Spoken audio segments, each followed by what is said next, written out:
ना optical isomer discuss कर लिया था, राइट। ज्योमेट्रिकल भी डिस्कस कर लिया है।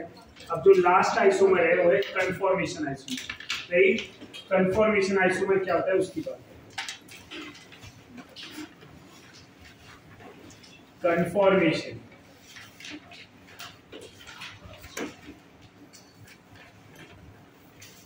conformation isomer. Conformation isomer is also known as conformer.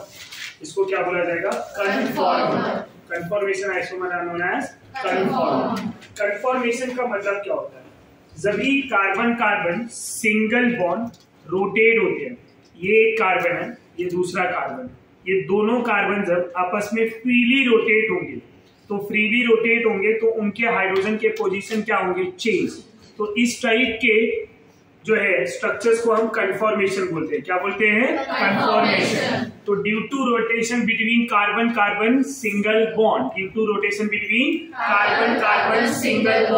The structure will change, that's why the structure are known as are conformation isomer. अब वहां पे कन्फॉर्मेशन मतलब रोटेशन के बाद, जब रोटेशन के बाद स्ट्रक्चर चेंज होगा तो उसको क्या बोल देंगे? कन्फॉर्मेशन। अब ये जो कन्फॉर्मेशन आइसोमर है ये सिंगल बॉन्ड में ही होगा, डबल बॉन्ड में पॉसिबल नहीं है। कार्बन कार्बन डबल बॉन्ड नहीं है, राइट। डबल बॉन्ड में रोटेशन पॉसिबल है क्या? नहीं। क्या ये रोटेट हो रहे हैं? नहीं। But single bond freely rotate हो रहा है, फ्रीली, राइट। तो carbon carbon single bond freely rotation show करेंगे, जिसकी वजह से ये कन्फॉर्मेशन आइसोमर देते हैं। बट अगर मैं कार्बन कार्बन डबल बॉन्ड की बात करूं तो कार्बन कार्बन डबल बॉन्ड जो है रेस्ट्रिक्टेड रोटेशन, और यहाँ रोटेशन लॉक है, इसकी वजह से वो क्या शो करता था? GI, right. पर यहाँ रोटेशन क्या है? लॉक है, तो डबल बॉन्ड में रोटेशन नहीं होता, इसलिए ये कन्फॉर्मेशन शो नहीं करते। सिंगल बॉन्ड में कार्बन कार्बन फ्रीली रोटेट होते हैं बॉन्ड, इसलिए वो रोटेशन शो करते हैं और कन्फॉर्मेशन आइसोमर भी देते हैं। बट डबल बॉन्ड में ना होने के रीजन से अब मैं एनर्जी ज्यादा अप्लाई करूं, बहुत ज्यादा एनर्जी दे दूं, तो यहाँ पे क्या होगा? क्या ये रोटेट होगा? तो भी नहीं रोटेट। और ज्यादा एनर्जी दिया, बहुत ज्यादा दिया, तो ये बॉन्ड ही टूट जाएगा, राइट। तो ये बॉन्ड क्या होगा? टूट जाएगा। तो अगर आपने more amount of energy supply किया तो उनके बॉन्ड टूटेंगे बट रोटेट नहीं होंगे। और जब डबल बॉन्ड नहीं हो रहा है तो ट्रिपल बॉन्ड होगा क्या? नहीं। ये पॉइंट क्लियर हो रहा है? अब ये कन्फॉर्मेशन आइसोमर कितने टाइप के होते हैं? तो कन्फॉर्मेशन आइसोमर दो टाइप के होते हैं। One is sawhorse conformation and other one is Newman conformation. तो Newman conformation and sawhorse conformation समझ में आया? अब सॉहॉर्स conformation क्या होता है पहले मैं वो डिस्कस करूंगा, उसके बाद न्यूमैन की बात करेंगे।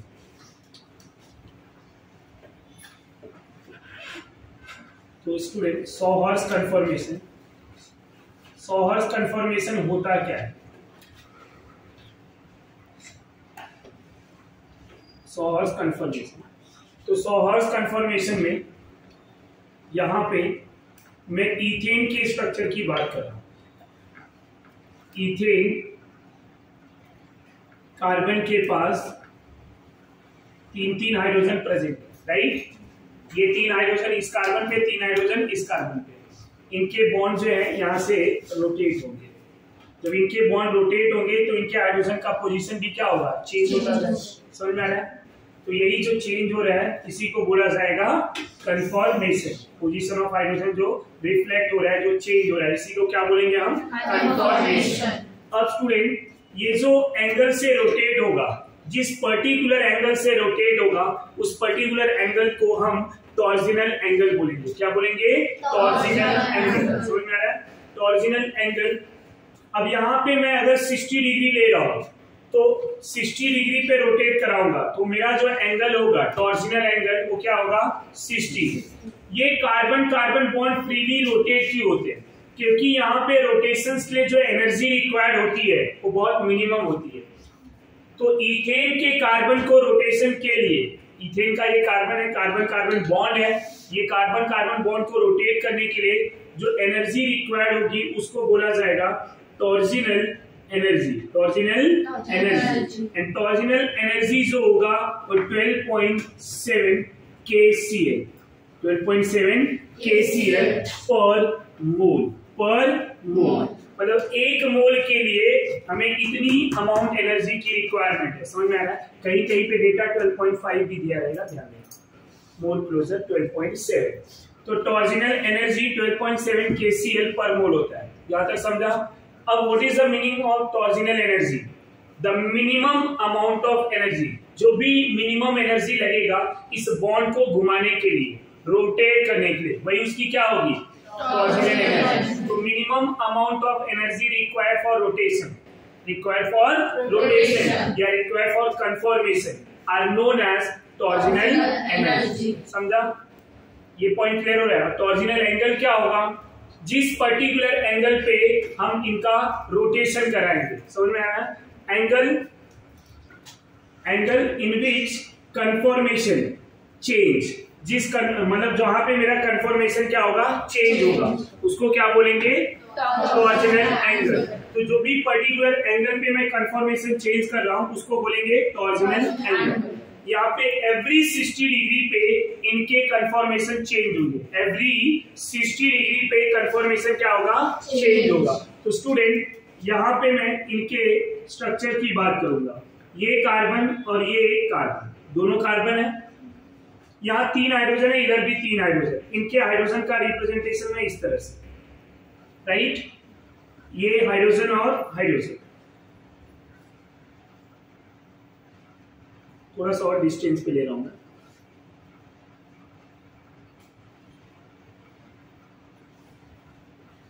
Like this. समझ में आ रहा है आपको? ये हाइड्रोजन और ये हाइड्रोजन। अब यहां 2 हाइड्रोजन जो है ना बहुत पास में है, ये दोनों हाइड्रोजन बहुत ज्यादा पास में। समझ में आ रहा है? इन दोनों हाइड्रोजन के बीच में या किसी भी 2 हाइड्रोजन के बीच में यहाँ पे कितना एंगल दिख रहा है? 120। समझ में आ रहा है? जब दोनों हाइड्रोजन एक दूसरे के पास में रहेंगे तो ये दोनों हाइड्रोजन ऐसे परपेंडिकुलर में रहेंगे, ये जब पास में रहेंगे तो अब ये दोनों हाइड्रोजन पास में होने की वजह से यहाँ पे मैक्सिमम रिपल्शन होगा। क्या होगा? Maximum repulsion. और जहां रिपल्शन ज्यादा वहां स्टेबिलिटी कम। दो के बीच में रिपल्शन मतलब मारा मारी, समझ जाओ। जब मारा मारी होगा तो उनके बीच में फ्रेंडशिप अच्छी रहेगी क्या? नहीं। रिपल्शन ज्यादा हो रहा है मतलब यहाँ पे स्टेबिलिटी होगा क्या? नहीं। जब मिनिमम रिपल्शन होगा तो स्टेबिलिटी क्या हो जाएगी? तो जब भी 2 के बीच में रिपल्शन हो रहा है तो समझ जाओ वहां स्टेबिलिटी कमी होने वाला है। कहीं पे भी पूरी केमिस्ट्री में अगर रिपल्शन की बात आई कि यहाँ रिपल्शन मैक्सिमम तो समझ जाओ स्टेबिलिटी मिनिमम। समझा? स्टेबिलिटी और रिपल्शन जो है एक दूसरे के इनवर्सली प्रोपोर्शनल है। ये पॉइंट क्लियर हो रहा है? और ये आपके रियल लाइफ में भी है कि अगर 2 फ्रेंड है, दोनों में हमेशा मारा मारी हो रहा है तो उनके बीच में वो क्लोजनेस, वो फ्रेंडशिप नहीं रहेगी, राइट? और जिनके बीच में मारा मारी कम हो रहा है तो समझ जाओ उनके बीच में बॉन्डिंग अच्छा है। तो यहाँ पे मैक्सिमम रिपल्शन। अब इसको 60 डिग्री पे मैं रोटेट कराता हूं। अब 60 डिग्री पे रोटेट कराया तो होगा क्या? ये जो हाइड्रोजन यहाँ पे है, इन दोनों के बीच में जो एंगल है 120 है, तो मैं एग्जैक्ट इसके हाफ पे लेके जाऊंगा और यहाँ पे ना एक कार्बन को फिक्स रखते हैं, इसको मैं फिक्स रखा, ये दूसरा कार्बन, इसको ही रोटेट कराऊं। ये अभी यहाँ पे है ना 60 डिग्री में इसको यहाँ पे रोटेट करूंगा। समझ में आ रहा है? फिर से नेक्स्ट 60 पे मैं यहाँ पे रोटेट करूंगा, फिर ये ऐसे आएगा। समझ में आ रहा है? तो एक को फिक्स कर रहे दूसरे को रोटेट, तो ये वाला जो है स्ट्रक्चर सेम रहेगा। इसका ये हाइड्रोजन इधर आएगा, ये हाइड्रोजन यहाँ पे आएगा और ये हाइड्रोजन यहाँ पे आएगा। समझ में आ रहा है आपको?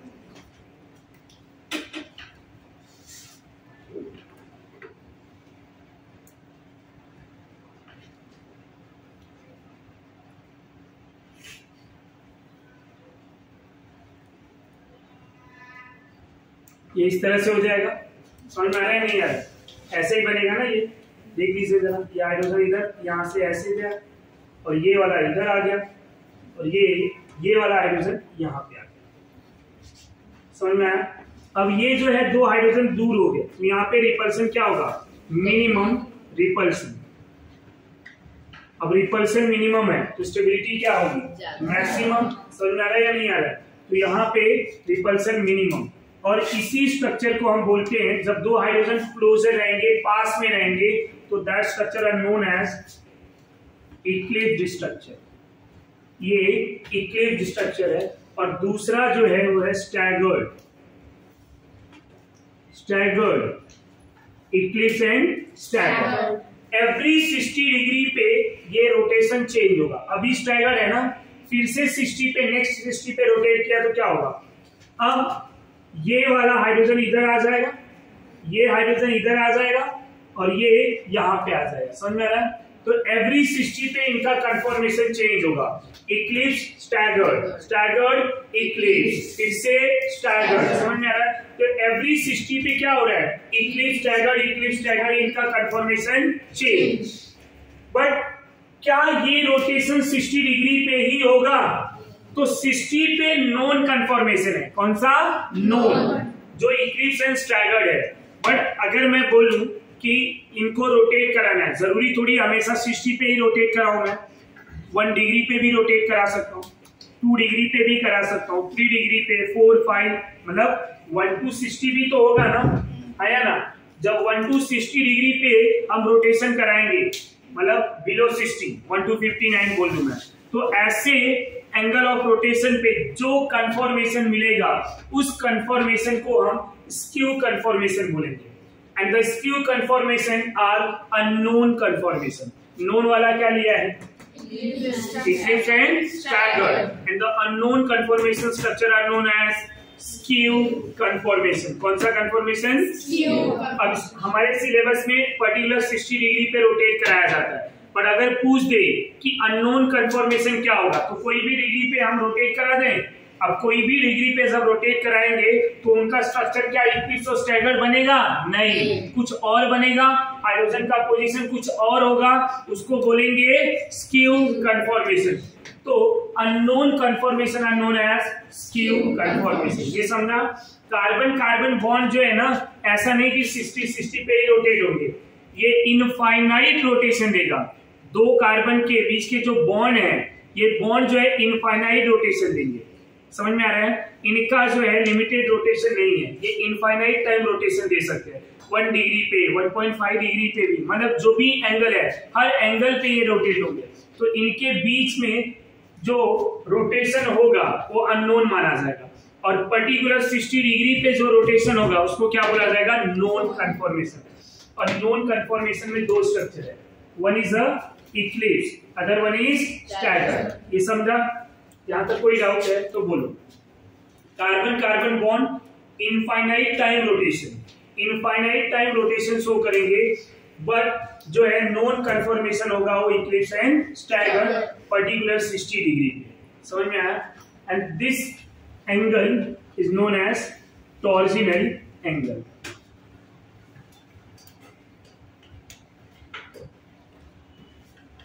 Angle which are required for rotation are known as torsional angle. तो यहां पे मैंने टॉर्जिनल एनर्जी लिख दिया है, तो टॉर्जिनल एंगल कितना होगा? 60 होगा। टॉर्जिनल एंगल 60 हो गया, राइट? ये पॉइंट क्लियर हो रहा है? एंड इनको डिफाइन करने की जरूरत है क्या, टॉर्जिनल एनर्जी एंड टॉर्जिनल एंगल को? A particular angle which are required for conformation, particular angle which are required for conformation are known as torsional angle, and the minimum amount of energy required for conformation or rotation are known as torsional energy। ये दोनों point समझेगा। अब इसके बाद मैं यहाँ पे लिखूंगा अननोन कंफर्मेशन। अब अननोन कंफर्मेशन क्या होगा? जो इक्लिप्स एंड स्टैगर्ड के इन बिटवीन बनेगा, तो unknown conformation are known as skew confirmation.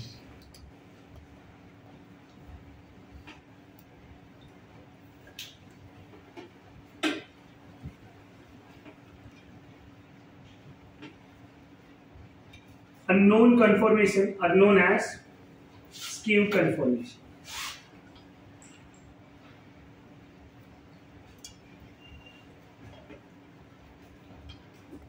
इसी को हम क्या बोलेंगे? स्क्यू। समझ में आ रहा है? अब मैं अगर यही स्टेबिलिटी की बात करूं तो सबसे ज्यादा स्टेबल कौन होगा? स्टैगर्ड। स्टैगर्ड के बाद स्क्यू, स्क्यू के बाद इक्लिप्स। समझा नहीं ना? ये तो था इथेन का। अगर मैं यहीं पे अनदर एग्जांपल ले लूं, ब्यूटेन, ब्यूटेन की अगर मैं बात करूं, CH3 CH2 CH2 CH3। अब सवाल ये उठेगा कि पहले कौन सा वाला कार्बन कार्बन बॉन्ड रोटेट कराएंगे और विच one is the most stable rotation between carbon carbon bond. तो पहले मैं इनका नंबरिंग करूंगा। ये C1 कार्बन है, ये C2, ये C3, ये C4, 4 कार्बन है। आप C1 C2 के बीच में रोटेशन कराएंगे या C2 C3 के या C3 C4। C3 C4 is also known as C1 C3, right. तो आप कौन से वाले कार्बन को रोटेट कराना चाहेंगे? जो स्टेबल हो, जो स्टेबल हो। C1 C2 या C2 C3? C2 C3। Reason क्या होगा? जब हम C2 एंड C3 को रोटेट कराएंगे तो दोनों साइड जो है, इस कार्बन पे 2 हाइड्रोजन, इस कार्बन पे 2 हाइड्रोजन, और इधर भी एक CH3, इधर भी एक CH3, राइट। बट गलती से अगर आपने इस C1 C2 पे रोटेट कराया तो इस पर्टिकुलर कार्बन पे तीनों हाइड्रोजन और इधर एक पूरा इथाइल ग्रुप के साथ 2 हाइड्रोजन, तो एक ही साइड क्या होगा? बल्कि ग्रुप प्रेजेंट हो जाएंगे। तो जब बल्कि ग्रुप प्रेजेंट होंगे तो वहां रिपल्सन और ज्यादा बढ़ जाएगा। समझ में आ रहा है? अब जैसे मैं तराजू की बात करूं, समझ में आ रहा है? यहाँ पे 2 सेम वेट रखा तो बैलेंस रहेगा, बट अगर एक जगह पे वेट ज्यादा रख दिया तो ये ऐसे डाउन हो जाएगा और ये ऐसे। तो क्या ये बैलेंस है? नहीं। क्या ये स्टेबल होगा? नहीं। स्टेबल कब होगा? जब दोनों सेम बैलेंस हो। Getting my point? तो ये बैलेंस कब होगा? जब ये दोनों जो है सेंटर से रोटेट होंगे। तो कार्बन कार्बन बॉन्ड अगर सेंटर वाला रोटेट होगा तो हमेशा मोस्ट स्टेबल कंफर्मेशन। तो जिसमें मोर देन 1 रोटेशन की पॉसिबिलिटी होगी तो which rotation is a most stable rotation? In between centre carbon carbon bond. अब ऑड नंबर में क्या होगा? एग्जैक्ट सेंटर मिलेगा क्या? नहीं। तो जो मैक्सिमम सेंटर बनने की पॉसिबिलिटी होगी वहां से रोटेट कराएंगे। Getting my point? Even number में तो एग्जैक्ट जो है हमें सेंटर मिल जा रहा है इन दोनों के बीच में। समझ में आया? ऑड नंबर में क्या होगा? जैसे 5 कार्बन ले लिया तो 5 कार्बन में हम C2 C3 से रोटेट कराएंगे, एक साइड 2 कार्बन, एक side 1 carbon. But C1 C2 से रोटेट कराया तो वहां पे भी क्या होगा? स्टेबिलिटी कम। समझ में आ रहा है? वहां एग्जैक्ट हाफ नहीं मिलेगा, बट जो भी पर्टिकुलर सेंटर मिलेंगे जहां से हमें ज्यादा स्टेबल कंफर्मेशन मिलने की पॉसिबिलिटी होगी उसी को हम रोटेट कराएंगे। ये पॉइंट क्लियर हो रहा है? तो यहाँ पे most stable confirmation in between C2 and C3, in between C2 and C3। तो अगर मैं C2 एंड C3 के बीच में रोटेशन कराऊं तो ये 2 कार्बन, यहां एक CH3, यहां एक CH3, ये एक हाइड्रोजन, ये हाइड्रोजन। समझ में आ रहा है? ये ऐसा स्ट्रक्चर। अब इन्हीं का इक्वेशन स्टैगर हम ड्रॉ कर सकते हैं। अब 2 बल्कि ग्रुप पास में है तो इनके बीच में क्या होगा? रिपल्सन ज्यादा।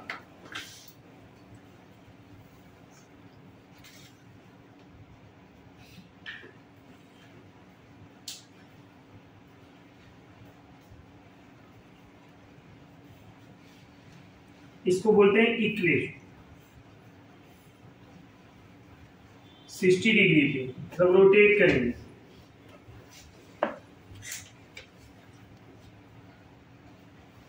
CH3 इधर, H इधर,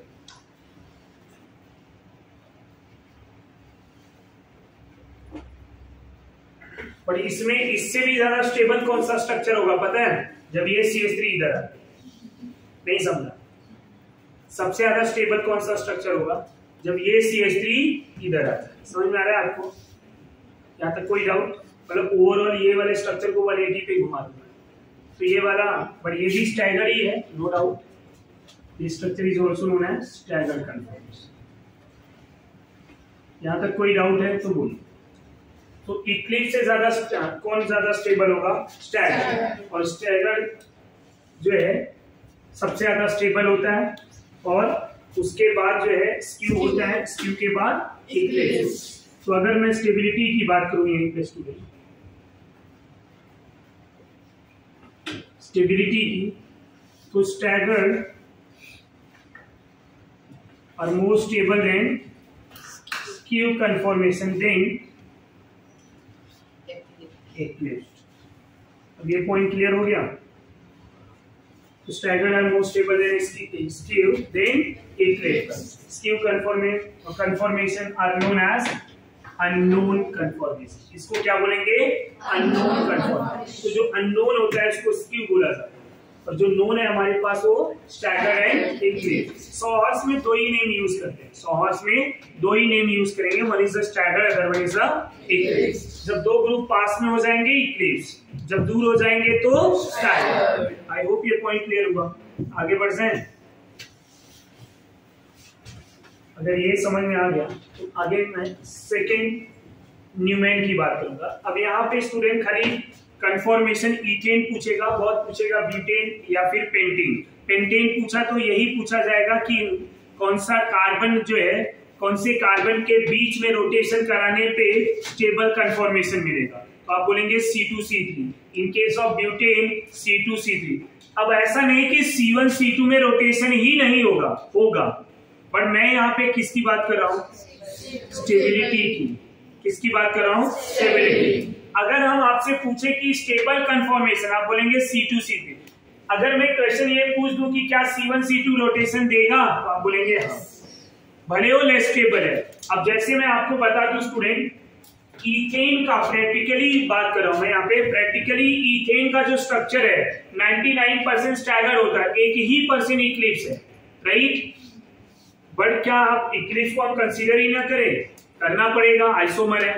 यानी माय पॉइंट, मेजर वहां स्टैगर्ड ही होता है. तो सिमिलरली यहाँ पे भी C1 C2 में रोटेशन होते हैं, but most stable confirmation is C2 C3. तो अगर स्टेटमेंट में क्वेश्चन ऐसा पूछा जाए कि क्या C1 C2 में रोटेशन होगा, आप बोलेंगे हाँ.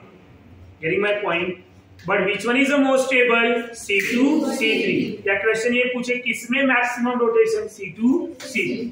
ये पॉइंट क्लियर हो रहा है? यहाँ पे कोई डाउट है? तो ये ही आपके ज्यादातर क्वेश्चन पूछे जा सकते हैं सॉहर्स में, इससे ज्यादा और कुछ नहीं. कि टॉर्जिनल एनर्जी क्या होता है? इथेन, उसमें आपका स्टैंडर्ड पॉइंट है. नीट में इथेन ज्यादा पूछे जाएंगे क्योंकि आपके एनसीईआरटी में इथेन ही दिया हुआ है. So please keep in mind. समझ में आ रहा है? ब्यूटेन, पेंटेन, इसमें बहुत पूछेगा. तो कहां से रोटेशन होगा, कौन सा इक्लिप्स, कौन सा स्टैगर्ड होगा, विच one is the most stable, which one is the less stable. After the सॉहर्स हम सेकेंड कंफर्मेशन की बात करें, न्यूमैन. Newman confirmation. अगर मैं न्यूमैन कंफर्मेशन की बात करूं तो न्यूमैन कंफर्मेशन होता क्या है? यही इथेन का स्ट्रक्चर. आप ऑब्जर्वर, आप जब सामने से देख रहे हैं इस पॉइंट पे ऐसे, तो ये स्ट्रक्चर दिख रहा है सॉहर्स. क्या दिख रहा है? और इसी स्ट्रक्चर को अगर आप इस पर्टिकुलर एंगल से देख रहे हैं, ये एंगल में, समझ में आ रहा है? तो ये हो जाएगा न्यूमैन. क्या हो जाएगा? न्यूमैन. अब जब आप इस एंगल से देखेंगे, आप ऑब्जर्वर यहाँ पे हैं, तो आप जब यहाँ से देखेंगे तो आपको फ्रंट वाला कार्बन दिखेगा. क्या रियर वाला कार्बन दिखेगा? नहीं. बैक साइड का कार्बन नहीं. हाँ, यहां से आपको इसके ये तीनों ग्रुप दिख सकते हैं, पर ये दिखेगा क्या? नहीं. समझ में आ रहा है आपको? तो यहाँ ध्यान देना स्टूडेंट. न्यूमैन कंफर्मेशन हम सबसे पहले इथेन की बात करें. इथेन में भी ऐसे हर कार्बन पे 3 हाइड्रोजन है, राइट. अब इनका कंफर्मेशन कैसा होगा? न्यूमैन में सबसे पहले मैं एक ऐसा सर्कल बनाऊंगा और ये मेरा हो जाएगा फ्रंट कार्बन. कौन सा कार्बन? फ्रंट. अब फ्रंट कार्बन मतलब आपके लिए फ्रंट कौन होगा? आप यहां से देख रहे हैं तो ये आपका फ्रंट कार्बन पे क्या ग्रुप अटैच है? CH3 hydrogen hydrogen. अगर मैं इथेन की बात करूं तो तीनों हाइड्रोजन. यानी माय पॉइंट. तो अब यहाँ पे एक हाइड्रोजन, ये दूसरा हाइड्रोजन, ये तीसरा हाइड्रोजन. समझ में आ रहा है? यहां तक कोई डाउट, कोई भी कंफ्यूजन है तो बोलिए. अब रियर कार्बन होगा जो इसके बैक साइड होगा. बैक साइड वाले कार्बन मतलब यहाँ लिख नहीं रहा हूं, बट नो डाउट आपको पता है यहाँ कार्बन है. तो इसके हाइड्रोजन को मैं इस तरह से लिख दूंगा. ये जो हाइड्रोजन है ये कौन से? बैक साइड के कार्बन, रियर कार्बन के हाइड्रोजन. समझ में आ रहा है? यहाँ पे भी रियल कार्बन के हाइड्रोजन आएंगे और यहाँ पे भी रियल कार्बन के हाइड्रोजन आएंगे। अब ये दोनों हाइड्रोजन के बीच में जो एंगल होगा उसको बोला जाएगा DHA। What is the DHA? Dihedral angle. What is the DHA? Dihedral angle. अब डायहेड्रल एंगल होता क्या है? The angle present between these two hydrogen, दोनों हाइड्रोजन के बीच में जो एंगल प्रेजेंट है, ट्राई टू अंडरस्टैंड। ये एक कार्बन है, ये दूसरा कार्बन, समझ में आ रहा है? ऐसे। अब ये स्ट्रक्चर जो है ये क्या है पता है? फिशर। आप ऑब्जर्वर हैं, इस तरह से देख रहे हैं। ये कौन सा स्ट्रक्चर हो गया? फिशर, ये सॉरी ये सॉहर स्ट्रक्चर, मैं फिशर बोल रहा हूँ, सॉरी। ये सॉहर स्ट्रक्चर हो गया, ऑब्जर्वर है। अब यही स्ट्रक्चर है और मैं क्या कर रहा हूं? ऐसे कर दे रहा हूं, आप ऑब्जर्वर, राइट? अब ये क्या हो गया? न्यूमैन में आपको फ्रंट का कार्बन दिख रहा है, ये थंब मेरा हाइड्रोजन हो गया, लाइक दिस। ऐसे 3 हाइड्रोजन मान लिया, ऐसे एग्जैक्ट एंगल नहीं है बट वो कंसीडर करना है आपने, राइट? तो आपको हाइड्रोजन तो दिख रहा है, इसके भी हाइड्रोजन और इसके भी हाइड्रोजन, बट कार्बन दिख रहा है क्या? नहीं। कार्बन एग्जैक्ट दिख रहा है? नहीं। समझ में आ रहा है? अब DHA क्या है? Dihedral angle. ये जो थंब है ना, इस थंब के बीच में जो दोनों हाइड्रोजन, ये 2 हाइड्रोजन है मेरे, इन दोनों के बीच में जो एंगल है that is our dihedral angle. तो इन दोनों के बीच में एंगल क्या है? 0, राइट? इनके बीच में एंगल क्या है? 0। तो ये जो दोनों हाइड्रोजन के बीच में एंगल है वो कौन सा एंगल है? Dihedral angle. और एंगल कितना है? 0। Getting my point? आप एक्सपेरिमेंटली देखेंगे, ये दोनों हाइड्रोजन है, राइट? बाकी के 2 हाइड्रोजन ऐसे है, इसको 120 पे कंसीडर करना है आपने। तीसरा वाला 120 इधर आएगा, बट जस्ट एज्यूम ये ऐसा है, राइट? अब ये जो थंब है ये मेरा हाइड्रोजन है, राइट? अब इनके बीच में, ये दोनों के बीच में एंगल कितना है? DHA कितना है? 0। समझ में आ रहा है? एंगल 0। तो ये डायहेड्रल एंगल यहाँ पे कितना प्रेजेंट है? 0। समझ में आ रहा है? अब इसको जब मैं 60 डिग्री पे रोटेट करूंगा, ये जो एंगल है ये क्या है? टॉर्जिनल एंगल। इसको रोटेट किया, अब जब रोटेशन की बारी आएगी तो ऐसा नहीं पूरा मॉलिक्यूल घुमा देंगे कि 1 कार्बन एटम फिक्स, दूसरे को घुमाते हैं, राइट? इस तरह से ये रोटेशन है, यही कन्फॉर्मेशन है ना, पूरा मॉलिक्यूल घुमा दिया तो मतलब क्या है? तो सेम हो जाएगा ना। तो ये इस तरह से एक को फिक्स किया, ये कार्बन का हाइड्रोजन, समझ में आ रहा है? ये घूम रहा है, 60 डिग्री पे घुमाएंगे हाइड्रोजन। तो अब अगर सपोज यहाँ था तो यहाँ से, तो ये हाइड्रोजन इधर है। अब इन दोनों के बीच में एंगल कितना दिख रहा है? 120। एग्जैक्ट हाफ जो होगा वो क्या होगा? 60। और कितने पे घुमा रहा हूं मैं? 60 पे। तो यहाँ पे अगर मैं 60 पे घुमाया तो मेरा फ्रंट वाला कार्बन सेम होगा, आया ना?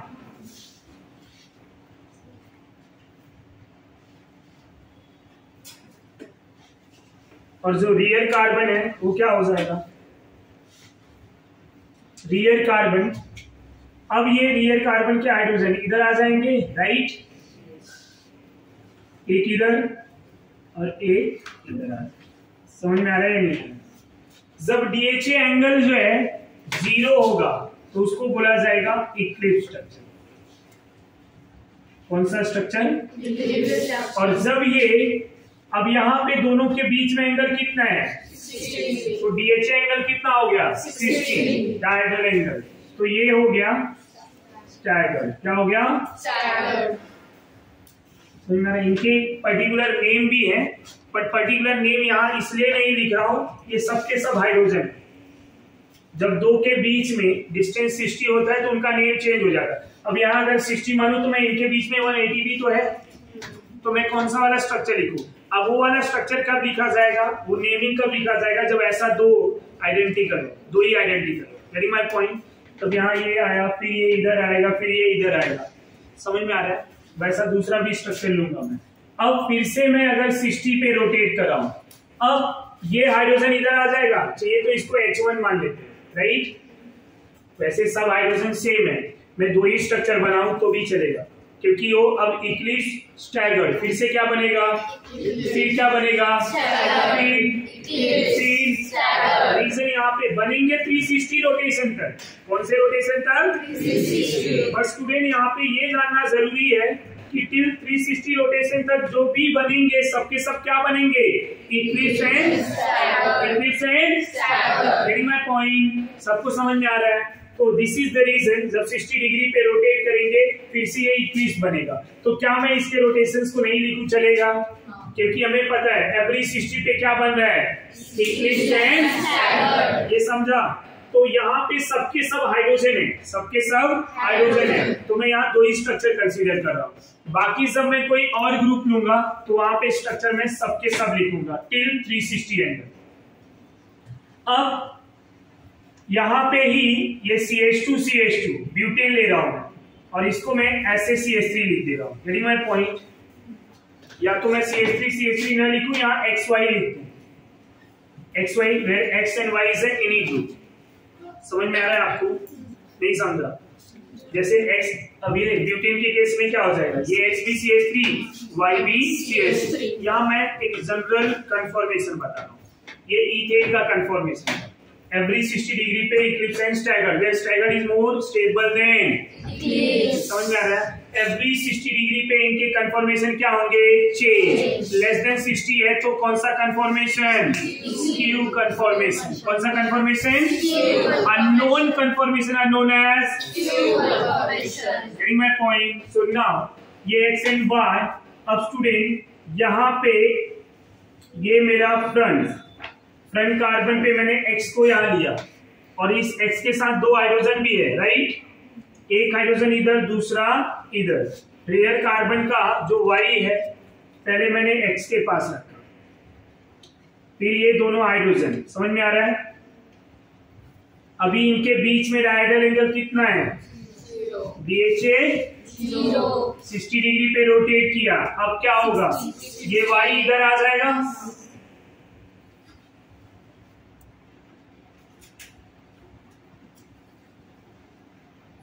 मैं क्या कर रहा हूं ना, पहले ऐसे फ्रंट वाला सब लिख दे रहा हूं।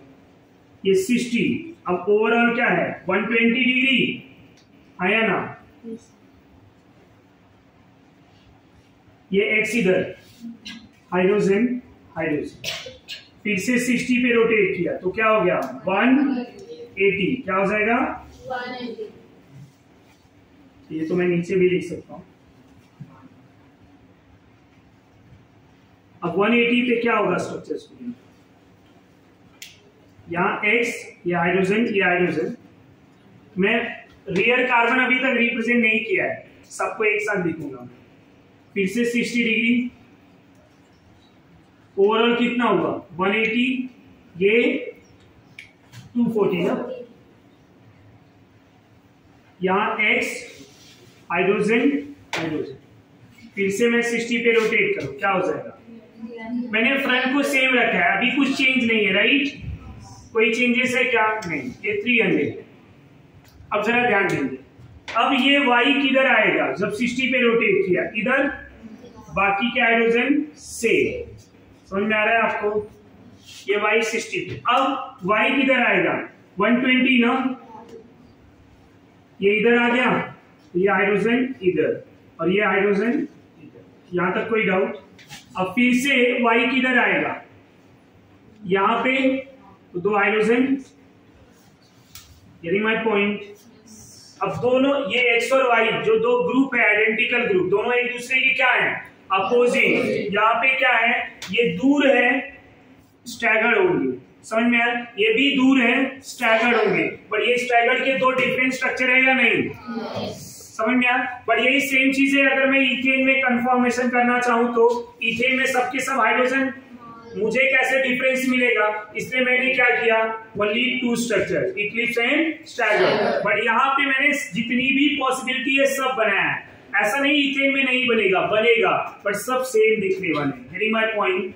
समझा आपको? यहाँ मैं हर एक स्ट्रक्चर के लिए अलग अलग नेम यूज करूंगा, इथेन में नहीं किया, रीजन सबके सब हाइड्रोजन आइडेंटिकल, तो नेमिंग मैं वहां समझाऊंगा, आपको समझेगा भी नहीं। रीजन सब आइडेंटिकल है, कुछ चेंज तो है ही नहीं ना। अब यहाँ X और Y अपोजिट में आए तो मैं बोल सकता हूं ये दो आइडेंटिकल अपोजिट में है, तो कंफर्मेशन क्या हो जाएगा, एंटी, अपोजिट में एंटी। समझ में आ रहा है? अब ये जो y फिर से मैं यहाँ पे 60 पे रोटेट कर रहा हूं, तो y किधर आएगा, इस हाइड्रोजन के पास आया ना, तो ये भी हाइड्रोजन ऐसे पास पास में आ जाएंगे। अब ये y किधर आ जाएगा, यहां पे। अब ये जो स्ट्रक्चर है और ये जो स्ट्रक्चर है दोनों सेम है। फर्क क्या है, क्लॉकवाइज है, anti clockwise, only direction are different but angle are remain same, 60 degree 60 degree. Getting my point, दोनों के एंगल सेम है तो दोनों के नेमिंग भी सेम है। ये समझ में आ रहा है? अब जब 60 डिग्री पे आएंगे ना, ये डायहेड्रल एंगल 60 डिग्री, ये DHA है राइट, तो इनका जो स्ट्रक्चर का नेम होगा वो नेम होगा गॉज कन्फॉर्मेशन। यहां पे नेम मैं लिख रहा हूं गॉज कन्फॉर्मेशन। ये मेरा x और y यहाँ पे डायहेड्रल एंगल 0 है, 0 पे इनको लिखा जाएगा फुल्ली इक्लिप्स, फुल्ली। अब यहाँ पे ये जो है गॉज कन्फॉर्मेशन, गॉज कन्फॉर्मेशन। अब ये जो है ये भी इक्लिप्स ही है, बट क्या ये फुल्ली इक्लिप्स है, नहीं। DHA 0 तो फुल्ली, यहाँ DHA कितना है 120 ना, तो इसको लिखूंगा मैं पार्शियल। समझ में आ रहा है, पार्शियल। अब ये क्या है, x और y एक दूसरे के अपोजिट, एंटी पोजीशन, अपोजिट मतलब एंटी ना, तो ये कन्फॉर्मेशन को क्या लिखूंगा मैं, एंटी कन्फॉर्मेशन। अब ये फिर से क्या हो गया, पार्शियल इक्लिप्स लिख दूं मैं शॉर्टकट में, पार्शियल इक्लिप्स। अब ये क्या मिला, ये और ये same, only direction are different, तो क्या लिखूं मैं, गॉज कन्फॉर्मेशन। समझ में आ रहा है या नहीं? तो ये क्या हो गया, गॉज। यहां तक कोई डाउट, कोई कंफ्यूजन? तो this one is a gauche conformation. अब इंटरेस्टिंग बात ये है कि अब इसी मॉलिक्यूल को फिर से 60 पे रोटेट कराऊं, कितना एंगल होगा, 360, और 360 पे क्या आएगा, आइडेंटिकल राइट। ये फिर से y इधर आ जाए, तो 360 पे क्या हो गया, आइडेंटिकल। तो ड्रॉ करने की जरूरत है क्या, नहीं। अब चाहे इसको मैं वहां फोर्थ वाला स्ट्रक्चर इसीलिए तो नहीं बनाया था, अब मैं यहाँ पे ऐसे कोरिलेट कर सकता। समझ में आया? उसके पीछे रीजन यही। अब इसको 60 पे रोटेट किया, सेम मिल रहा है ना, समझ में आ रहा है या नहीं आ रहा है? तो ये मिला फुल्ली इक्लिप्स आइडेंटिकल, कब, 360 पे। तो एवरी 360 पे क्या होगा, आइडेंटिकल स्ट्रक्चर ना। 180 पे क्या मिलेगा, एंटी। 60 पे क्या मिलेगा, गॉज। 300 पे क्या मिलेगा, गॉज। समझ में आ रहा है? 60 and 300 both are same, only direction are different, दोनों का डिस्टेंस सेम है ना। ये एंटी क्लॉकवाइज है, ये क्लॉकवाइज है। यहां तक कोई confusion? Let's go through once.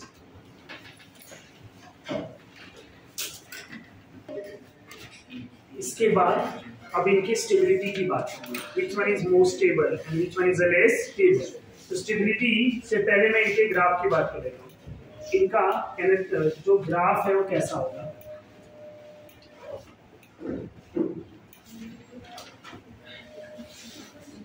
यहाँ पे पोटेंशियल एनर्जी P लिख दिया मैंने, पोटेंशियल एनर्जी। यहाँ पे कन्फॉर्मेशन, सबसे ज्यादा एनर्जी जो है फुल्ली इक्लिप्स का होता है, क्योंकि वहां सबसे ज्यादा रिपल्शन होता है, तो फुल्ली इक्लिप्स की एनर्जी सबसे ज्यादा।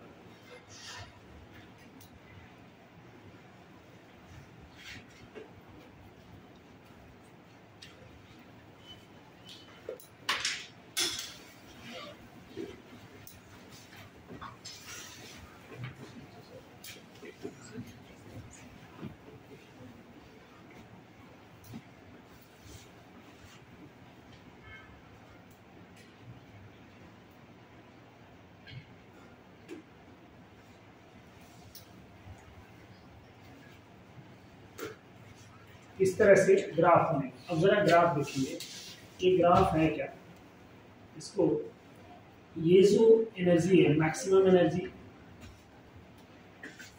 इस तरह से ये एनर्जी और ये दोनों की एनर्जी सेम है, राइट, लगभग एग्जैक्ट सेम है। इन दोनों की भी एनर्जी क्या होनी चाहिए, लगभग सेम ही होना चाहिए, सेम ही है। तो यहाँ पे ये जो दोनों स्ट्रक्चर है, ये गॉच है जिसकी एनर्जी सबसे कम है। सबसे कम एनर्जी किसकी है, ये वाला एनर्जी सबसे कम, यहाँ एनर्जी सबसे ज्यादा। जिनकी एनर्जी सबसे ज्यादा है वो फुल्ली इक्लिप्स, समझ में। जिसकी एनर्जी सबसे कम है वो क्या होगा, एंटी कन्फॉर्मेशन। और ये क्या है, गॉच। ये भी क्या है, ये दोनों क्या है, पार्शियल, और ये फुल्ली। शॉर्टकट में लिखा है, समझेगा, फुल्ली इक्लिप्स, पार्शियल इक्लिप्स, समझ में आया। अब ये एनर्जी प्रोफाइल डायग्राम है। इसी डायग्राम से अगर मैं स्टेबिलिटी की बात करूं, अब यहाँ पे एक पॉइंट बना सकते हैं, क्या, energy maximum stability minimum, energy maximum stability minimum. तो जब एनर्जी मैक्सिमम होगा तो स्टेबिलिटी क्या होगा, मिनिमम होगा, समझ आ रहा है। तो एनर्जी और स्टेबिलिटी एक दूसरे के इनवर्सली प्रोपोर्शनल, समझ आ रहा है। More energy less stability, less energy more stability. तो यहाँ पे स्टेबिलिटी ऑर्डर क्या होगा, स्टेबिलिटी ऑर्डर की बात करूं मैं तो which one is the most stable.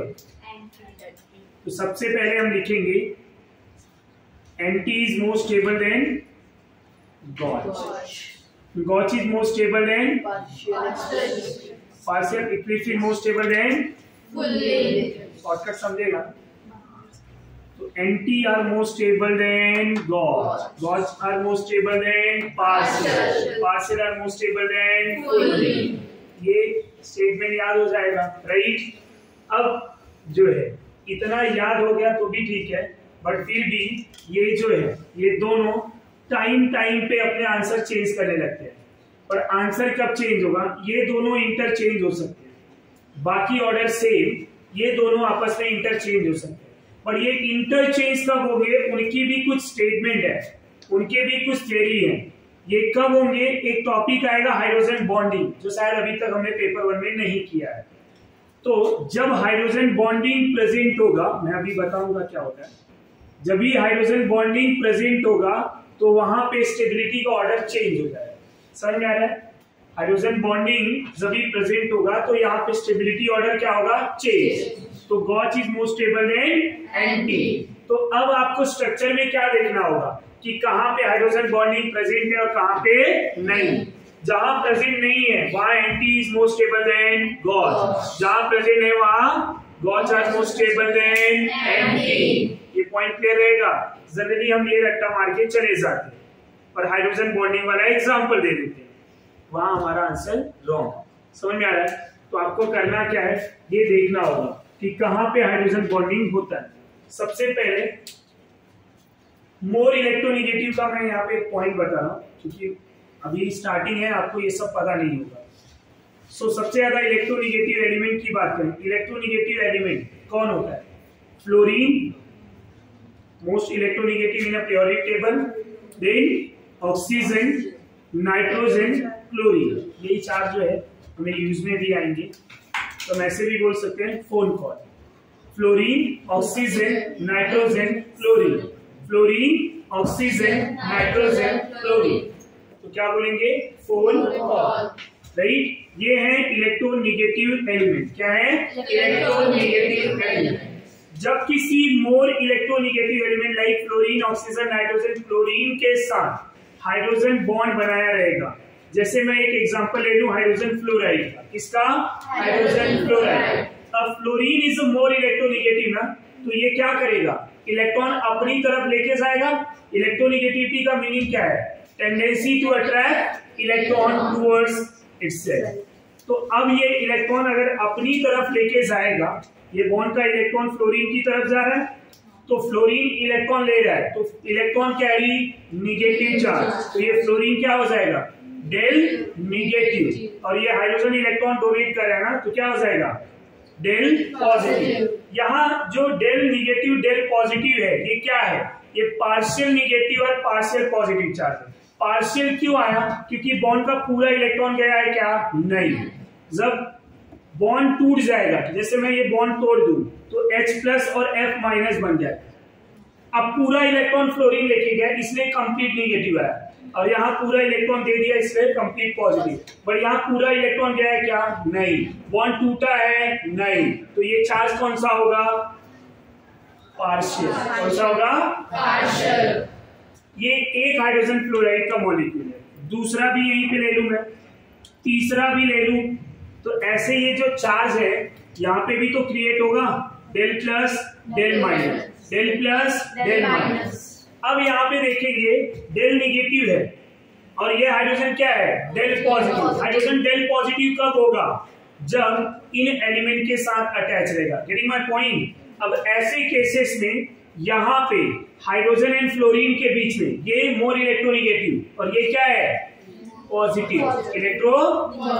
तो इन दोनों के बीच में क्या होगा? एक फोर्स ऑफ अट्रैक्शन डेवलप होगा। क्या होगा? Force of attraction. और उसी फोर्स ऑफ अट्रैक्शन को हम क्या बोलेंगे? Hydrogen bonding. क्या बोलेंगे? Hydrogen bonding. तो इन दोनों के बीच में जो बॉन्ड है, ये बॉन्ड क्या है? Hydrogen bonding. ये क्या है? Hydrogen bonding. ये कॉन्सेप्ट समझ में आ रहा है या नहीं? तो हाइड्रोजन बॉन्डिंग किसके बीच में होगा? जब हाइड्रोजन किसी मोर इलेक्ट्रोनिगेटिव से अटैच होगा तो इलेक्ट्रो पॉजिटिव, और ये फिर किसी इलेक्ट्रोनिगेटिव से अट्रैक्ट होगा तो उनके बीच में जो अट्रैक्शन फोर्स बनेगा उसी को बोलेंगे हाइड्रोजन बॉन्ड। समझ में आया? अब हाइड्रोजन निगेटिव के साथ अटैच होगा तो पॉजिटिव होगा। अब पॉजिटिव वाला हाइड्रोजन जब किसी मोर इलेक्ट्रोनिगेटिव के साथ अटैच हो जाएंगे, यहाँ पे ये जो फोर्सेस है ये टेम्परेरी फोर्सेस है, वीक फोर्स है, बट इनके दो मॉलिक्यूल के बीच में ये फोर्सेस हो रहा है। ये जो बॉन्ड है ये कोवेलेंट बॉन्ड है, ये जो बॉन्ड है कोवेलेंट बॉन्ड है, पर ये जो बॉन्ड है ये क्या है? Hydrogen bond. ये आया कहां से? Force of attraction. कहां से आया? Force of attraction. तो हाइड्रोजन बॉन्डिंग शो कौन करेगा? जो हाइड्रोजन मोर इलेक्ट्रोनिगेटिव से अटैच हो। Getting my point? और वो हाइड्रोजन फिर किसी इलेक्ट्रोनिगेटिव एलिमेंट के साथ फोर्स ऑफ अट्रैक्शन शो करे, तो ऐसे टाइप के बॉन्ड को बोलेंगे हाइड्रोजन बॉन्ड। समझ में आ रहा है? यहाँ तक कोई डाउट है तो हम क्या बोलेंगे हाइड्रोजन बॉन्डिंग के लिए? ये तो मोर इलेक्ट्रोनिगेटिव है। अब हाइड्रोजन बॉन्डिंग कौन कौन शो कर रहा है? Fluorine, oxygen, nitrogen, right. और क्लोरीन भी शो करता है बट कभी कभी। तो हम लिखेंगे फोन कॉल कभी कभी, फोन कॉल कभी कभी। तो हाइड्रोजन बॉन्डिंग जो है, हाइड्रोजन बॉन्डिंग कौन शो करेगा? Fluorine, oxygen, nitrogen, chlorine. Chlorine हर जगह पे हाइड्रोजन बॉन्डिंग शो नहीं करता। There are some cases where chlorine also form hydrogen bonding. समझ में आ रहा है? यहाँ तक कोई डाउट? अब हाइड्रोजन बॉन्डिंग का कंसेप्ट समझा? कब होगा? अब कार्बन के साथ यहाँ जैसे मीथेन है, समझ में आ रहा है?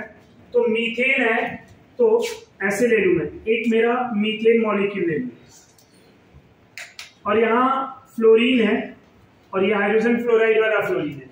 ये तो डेल निगेटिव है बट ये हाइड्रोजन डेल पॉजिटिव है क्या? नहीं। तो यहाँ पे कोई हाइड्रोजन बॉन्डिंग बनेगा? नहीं बनेगा। यही ध्यान देना है कि हाइड्रोजन बॉन्डिंग किसके साथ बनेगा? जिसका हाइड्रोजन पॉजिटिव हो।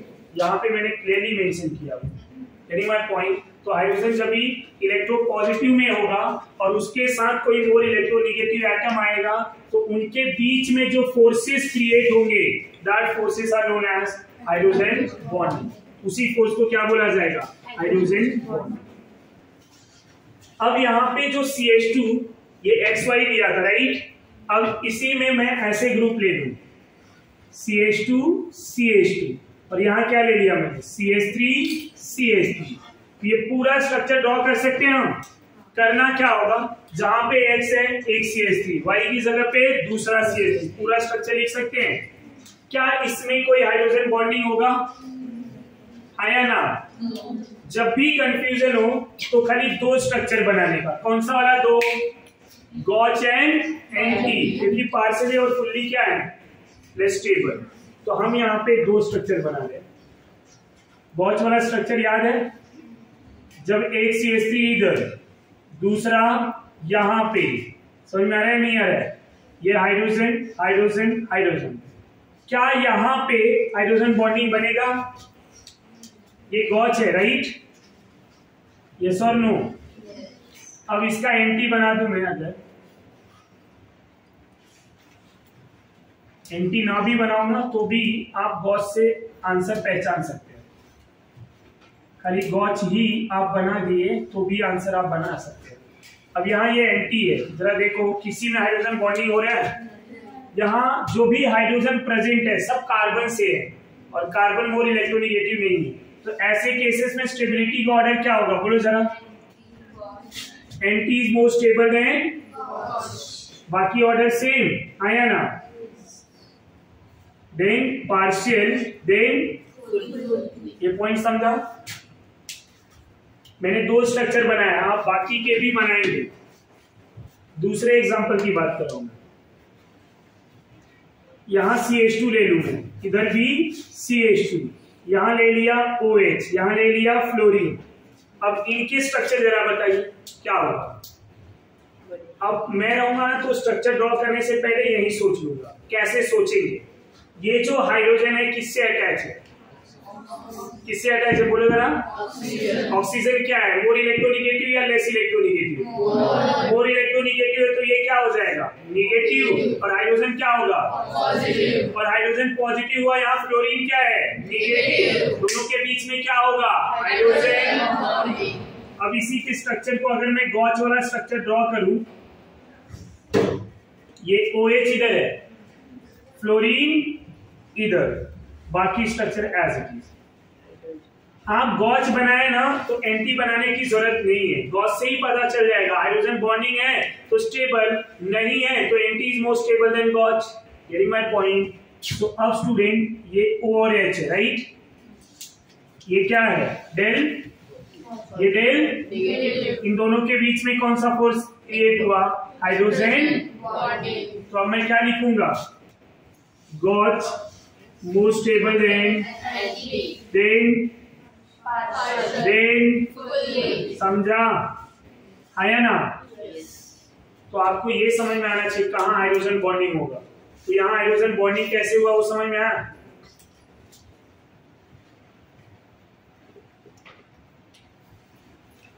दो फ्लोरीन ले लूं, अब यहाँ क्या होगा स्टेबिलिटी ऑर्डर जरा बताइए? एंटी। क्यों? क्योंकि हाइड्रोजन बॉन्डिंग पक्का। तो हम लिखेंगे anti is more stable than gauche.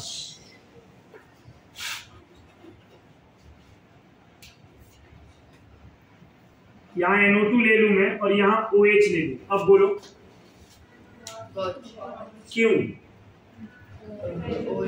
यहाँ OH का हाइड्रोजन पॉजिटिव है, यहाँ NO2 में स्ट्रक्चर क्या होगा? N double bond O, oxygen is more electronegative, तो दोनों के बीच में क्या होंगे? Hydrogen bonding. समझ में आ रहा है? यह स्ट्रक्चर ड्रॉ करके बताओ। यहाँ अगर मैंने NO2 ले लिया, राइट? अब NO2 का स्ट्रक्चर भी ओपन कर देते चाहिए तो ये कैसा होगा? तो यहाँ क्या है? OH, right?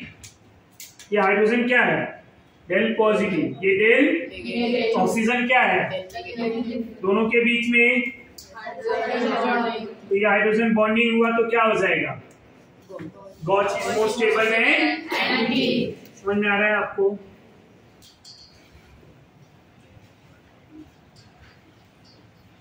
चलो यहां बताओ, जब दोनों OH ग्रुप आएंगे तब क्या होगा? क्या होगा? Anti is more stable than gauche. पक्का? जरा एक बार फिर से देख लो। गॉच क्यों? एंटी नहीं हुआ तो गॉच, और गॉच क्यों?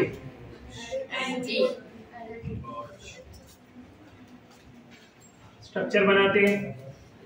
जिस वाले मॉलिक्यूल में कंफ्यूजन है उसका स्ट्रक्चर बना सकते हैं, आया ना? इसका भी हाइड्रोजन ओपन कर सकते हैं, बट किसी एक का ओपन करिए। अब यहाँ पे क्या होगा? ये डेल पॉजिटिव, ऑक्सीजन डेल, दोनों के बीच में फोर्सेस बनेंगे या नहीं? आया ना? तो फोर्सेस जब बना तो ये कौन सा फोर्स है? हाइड्रोजन। समझ में आ रहा है या नहीं? तो ये हाइड्रोजन बॉन्डिंग। अब हाइड्रोजन बॉन्डिंग आया तो क्या हो जाएगा? गॉच इज मोर स्टेबल देन। समझा? आपको क्या देखना है, कहाँ हाइड्रोजन बॉन्डिंग बन रहा है और कहाँ नहीं। अब ऐसा नहीं कि दो OH है तो वो नहीं बनेगी, ये OH में क्या है, ऑक्सीजन निगेटिव हाइड्रोजन पॉजिटिव, यहाँ पे भी ऑक्सीजन निगेटिव हाइड्रोजन पॉजिटिव। किसी एक को ओपन कर सकते हैं, एक को ओपन किया प्लस और माइनस में डायरेक्टली अटैच करा दिया, तो यहाँ क्या हो गया, Nt are more stable than gauche. कोई कंफ्यूजन?